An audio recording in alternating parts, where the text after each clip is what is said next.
Quite often, when we receive input from the user, that input comes as a string, and there are times that we need to convert that string to a different type.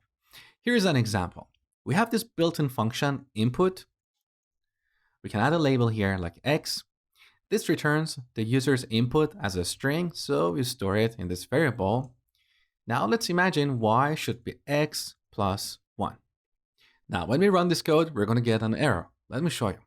Don't run this using the code runner, because code runner runs this code in the output window, which is read-only, so you won't be able to enter a value. So open up the terminal by pressing Ctrl and backtick, and run Python if you're on Windows, or Python 3 if you're on Mac, app.py. Let's add one here. Look, we get this error, type error. This is happening because Python doesn't know how to interpret this expression, because here we have two different outcomes. If x is the string 1, one outcome is to convert this other operand here to a string, and the result would be 11.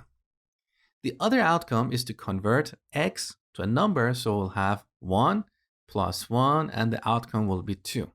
So Python doesn't know how to do type conversion here. And that's the reason we say Python is a strongly typed language, because it doesn't do any implicit type conversion on your behalf. You have to explicitly tell Python how you want your objects to be converted to the right type. JavaScript, on the other hand, is a weakly typed language, so it does perform implicit type conversion for you. Now, to solve this problem, we need to use one of the built-in type conversion functions. We have int, float, bool, and stir or string. Now, in this case, we don't need to use string here because we already have a string and there is no reason to convert a string to another. But there are times that you may want to convert an object to a string. So just be aware of this function. Now, let's take a look at what these functions return. And let's delete line 2 because this is the bad boy here. Save the changes. Back in the terminal, let's run the application one more time and enter 1. So here's what we get. Number 1 as an integer, 1.0, which is a float, and true. So int and float are pretty self-explanatory, but bool requires a little bit more explanation. Because in Python, similar to JavaScript, we have this concept of truthy and falsy values. So here are the list of falsy values.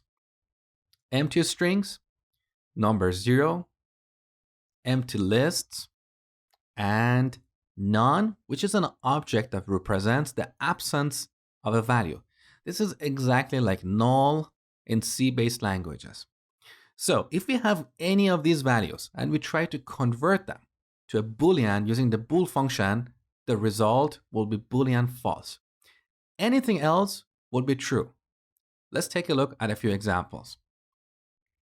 So here in the interactive shell, I told you that number 0 is considered falsy, so when we convert it to bool, we'll get false.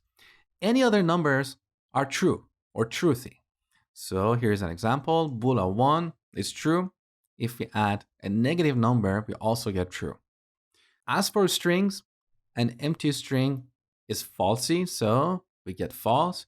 Any other strings is truthy.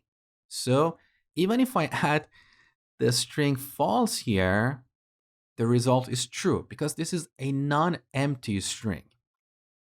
So here are the falsy values in Python.